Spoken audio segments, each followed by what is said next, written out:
উপস্থিত আছো বৃন্দাবনৰ উদ্ধৱ কুণ্ড। এই উদ্ধৱ কুণ্ডৰ মহত্ব বহুত বিশেষ আছে।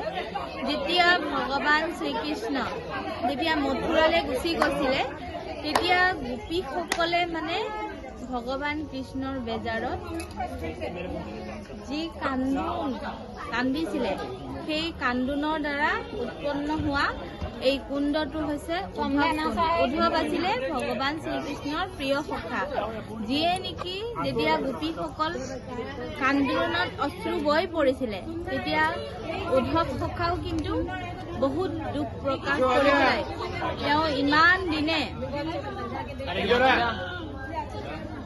নিজৰ শৰীৰৰ কাপোৰ পৰ্যন্ত তেওঁ বদলা নাছিলে। তেওঁ ইমানেই বেজাৰ, ইমানেই মনত দুখ পাইছিলে আৰু সেই দুখ প্ৰকাশ কৰি এই কুণ্ড তৈয়াৰী হৈছে। এইটো কোৱা হয় মানে গোপীসকলৰ অশ্ৰুৰ ধাৰা বৈ অহা কুণ্ড, সেইকাৰণে ইয়াৰ নাম হৈছে উদ্ধৱ কুণ্ড।